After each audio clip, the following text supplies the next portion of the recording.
So, good afternoon ulit. Share ko sa inyo yung the best experience of your life, lesson 3. No? Ang tinatawag po sa experience natin nung tinanggap natin si Jesus. Di ba tinanggap nyo si Jesus lahat? Sinabi nyo kanina. No? Ang tawag po doon is yung born again experience. Ngayon po, ano po ba yung born again experience? Born again experience kasi namatay ka sa luma mong pagkatao, makasalanan ka eh. Lahat tayo makasalanan. Sabi ng Bible, for all have sinned and fall short of the glory of God. Lahat tayo bagsak. Walang papasa sa standard ng Diyos. Wala kahit sino. Zero. Walang papasa sa atin. But, dahil makasalanan tayo at namatay tayo sa sarili natin, no, kinailangan bumaba ni Jesus Christ para bayaran lahat ng pagkakasala natin. At sabi ng Bible, lahat ng tumanggap sa Kanya, binigyan niya ng pagkakataon maging anak niya. So ngayon, when you receive Jesus Christ as your Lord and Savior, pumasok sa iyo yung Holy Spirit. Kaya niyan tinatawag na born again, no? Nagkaroon ka ng born again experience, new birth, no? Meron kang bagong pagkatao. Hindi ka na the same person as before, no? At tatlong bagay today ang gusto ko i-share sa inyo kung ano ba yung nagagawa ng new birth sa atin. Ano ba yung experience na pwede natin maranasan through new birth? Number 1 is nabubuksan ang ating spiritual eyes. Our spiritual eyes are open. No? Sabi niya sa 1 Corinthians 2:14, the person without the Spirit does not accept the things that come from God, but considers them foolish and cannot understand them, because they are only discerned through the Spirit. The person with the Spirit makes judgment about all things, but such a person is not subject to merely human judgment. For who has known the mind of Christ, the mind of the Lord, so as to instruct him, but we have the mind of Christ. So, pag sinasabi niyang spiritually blind, hindi mo alam yung katotohanan, hindi mo tinatanggap yung katotohanan, kahit kailan hindi mo tatanggapin yung anything about the truth about Jesus Christ. Kasi hindi mo naiintindihan kung ano yung ginawa ni Jesus Christ para sa'yo. No, so, nire-reject natin yung truth at hindi natin nakikita yung importance. Bakit ba kailangan mamatay ni Jesus Christ sa krus? O bakit ko ba kailangan sundin si Jesus Christ? No? Because of tinatawag natin spiritual blindness. Pero nung tinanggap mo si Jesus Christ, nagkaroon ka ng gutom na makilala si Jesus. Sino sa inyo gusto nyo mas makilala si Jesus? Diba? Nagkaroon ka ng desire na mas makilala siya. Kasi nga, unti-unti nabubuksan yung mata mo. No? So, we can understand and discern God's truth. And kaya natin mas naiintindihan, kaya tayo mas nagkakaroon ng understanding, it is because of the Holy Spirit.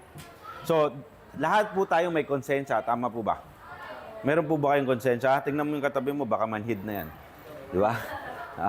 Di ba? Meron tayong konsensya. Lahat ng tao sa buong mundo, kahit masama, meron niyang konsensya.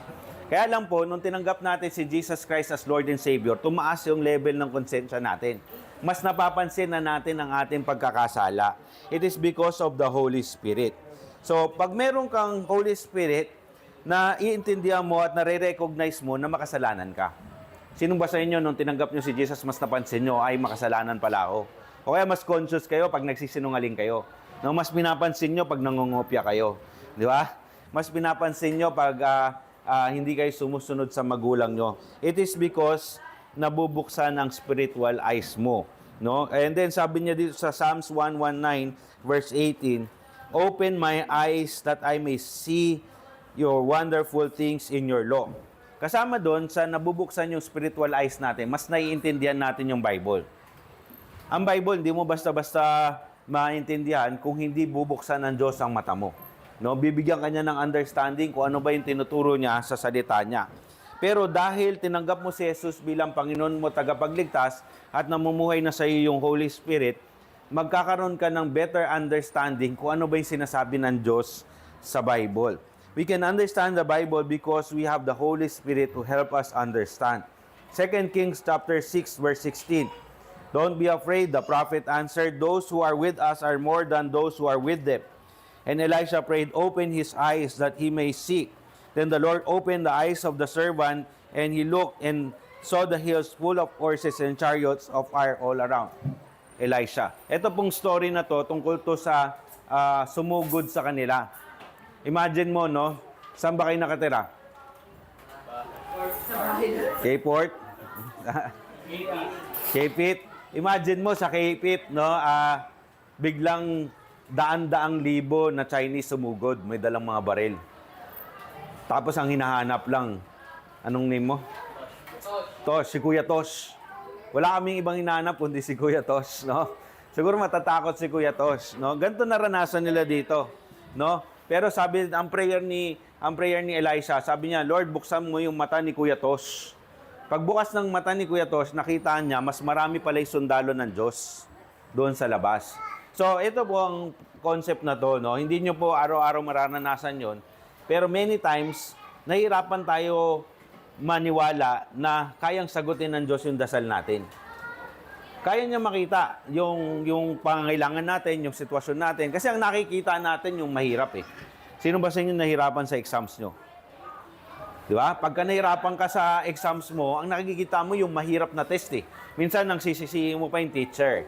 Di ba? Pero ang pwede mo palang gawin, mas mag-pray, mas magtiwala kay Lord na kaya kanyang tulungan, kaya niyang samahan ka hanggang matapos mo yung exams mo.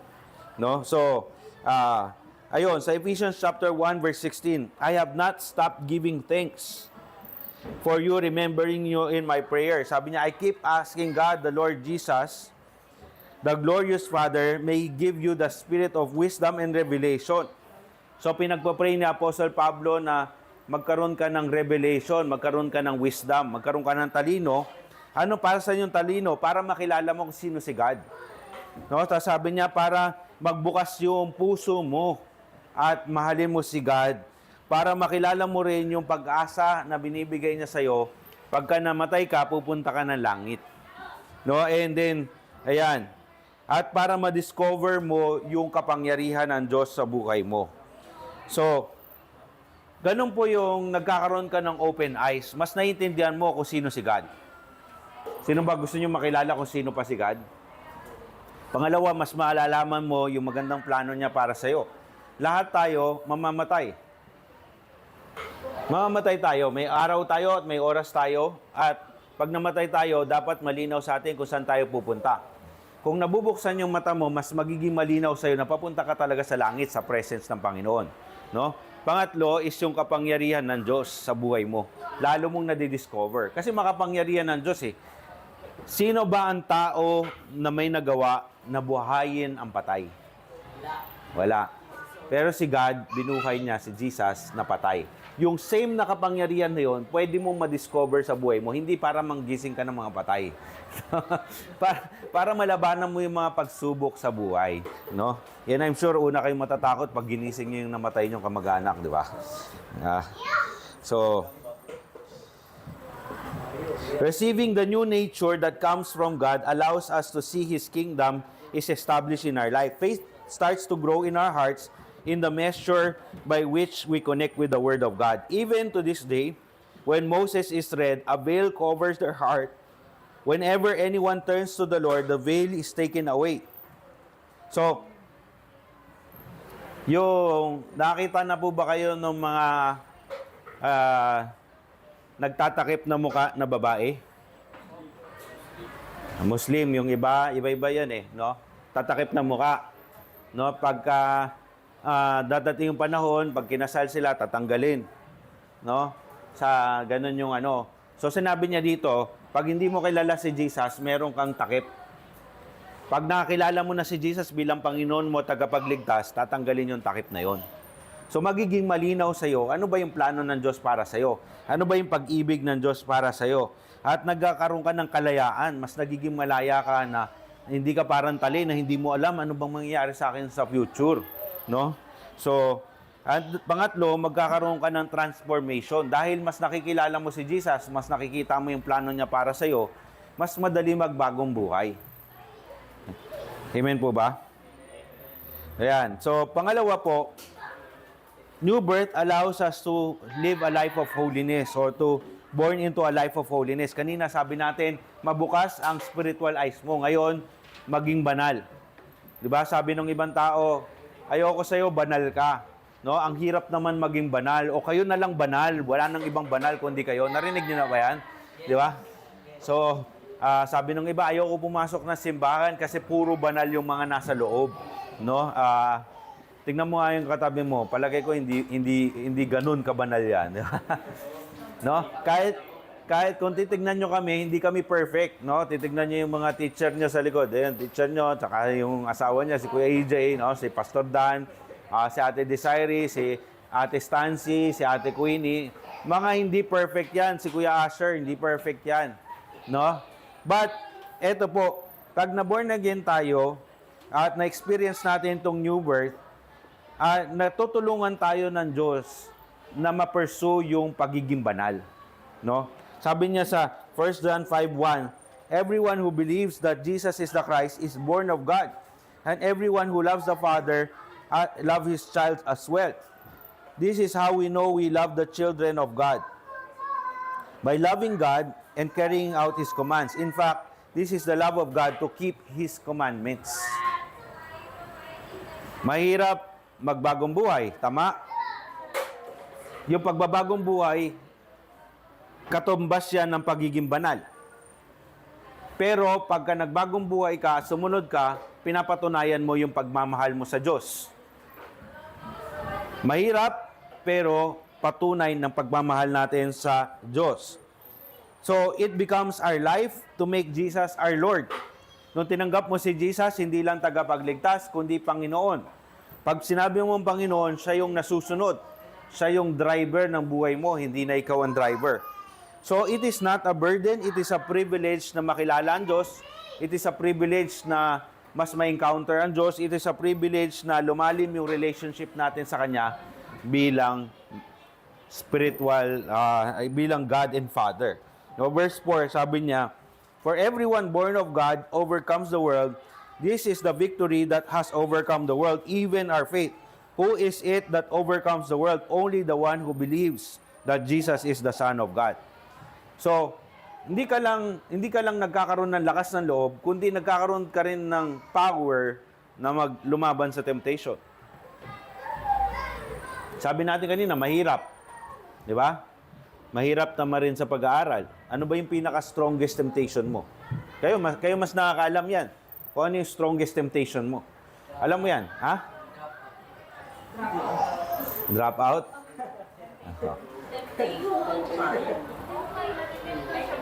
So, ayan.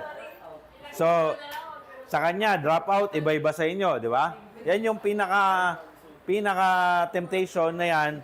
Ang nagbibigay sa atin ng power to overcome that temptation is Jesus Christ. Jesus Christ. Siya lang ang mayroong capacity na bigyan tayo ng lakas na labanan yan. We have the power to overcome sin by the power of the Holy Spirit na namumuhayan sa atin. Because we have the Holy Spirit, we can overcome sin. Galatians 5:16, so I say, walk by the Spirit, and you will not gratify the desires of the flesh. No, meron tayong katawan lupa eh. Yung katawan lupa natin, tinatamad. Pag ayaw natin mag-aral, tinatamad tayo. Di ba? Pag ayaw natin maghugas ng pinggan, tinatamad tayo. Ayaw natin maglaba, tinatamad tayo. Pero we have the Holy Spirit in us, no? And when we pray and we walk by the Spirit, pagka kino-convict tayo na, oy, maging mabuti ka namang anak, maghugas ka ng pinggan. Di ba? Ano ba yung mga trabaho niyo sa bahay? Maging mabuti ka namang anak, bumangon ka pag may pasok ka sa school. Di ba? Yung Holy Spirit na yun yung tumutulong sa atin na magbagong buhay. Yun yung nag-i-empower sa atin na iayos yung ating life. And sabi niya dito, pagka yung Holy Spirit na yan, hinayaan mo na i-lead ka, meron tinatawag niya sa verse 22 na fruit of the Spirit. Sabi niya, love, joy, peace, patience, kindness, goodness, faithfulness, gentleness, and self-control. So, iba-iba tayo ng level. Yung iba sa inyo, mataas ang pasensya. Sino sa inyo mataas ang pasensya? Yung iba sa... yung mga nagtaas kamay, pwede nyo awayin mamaya. Sino sa inyo mataas ang kabaitan? Ikaw rin. Yan. Yung iba po sa inyo, mataas siguro ang pagiging gentle. Di ba? Mataas ang self-control.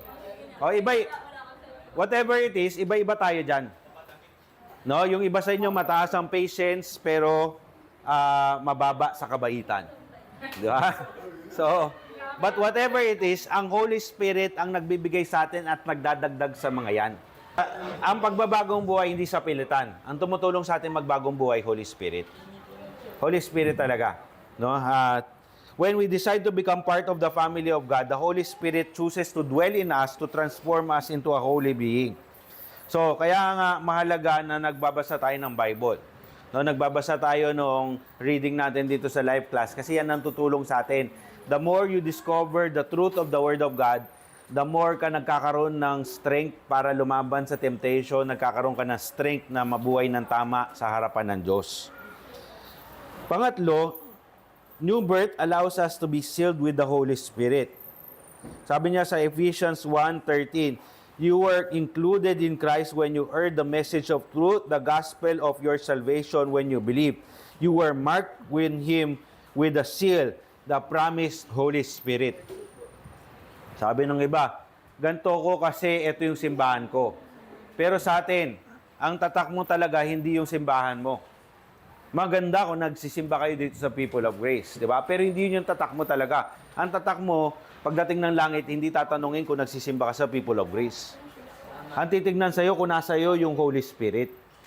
At yung Holy Spirit na yon, yun yung sign na talagang anak ka ng Diyos at parte ka ng pamilya ng Diyos. Yun yung marka mo na anak ka ng Diyos. Walang ibang marka kundi yung Holy Spirit. Sabi niya, yun yung deposito na meron kang kasiguraduhan na tagapagmana ka rin. No? Sabihin mo nga sa katabi mo, tagapagmana ka. Ayan. Tagapagmana ka hindi ng mga lusyutan, kundi ng Diyos. Di ba? Mas maganda sa Diyos. Di ba? Kasi hindi ka matatakot mamatay dahil alam mo sa presence ni God, meron kang pagpapala. John 14:16, I will ask the Father and He will give you another advocate to help you and be with you, the Spirit of truth. The world cannot accept Him because it neither sees Him nor knows Him, but you know Him, for He lives with you. So, for if you live according to the flesh, you will die, but by the Spirit you will put to death the misdeeds of the body, you will live. Sabi niya dito, the Spirit helps us in our weaknesses. Meron ka bang kahinaan? Para magkaroon ka ng lakas sa kahinaan mo, ang kailangan mo ay Holy Spirit. No? So, ayan po. Yun naman ang kinaganda ng new birth natin kasi nung na-born again tayo, meron tayong Holy Spirit na nagbibigay sa atin ng lakas sa ating mga kahinaan. No? So, the new birth carries the seal of the Holy Spirit who comes to dwell in us, meaning it cannot be invalidated. We should ask the Holy Spirit to clothe us with holiness every day and to allow us to experience all the benefits of the new birth. Let me pray for all of you.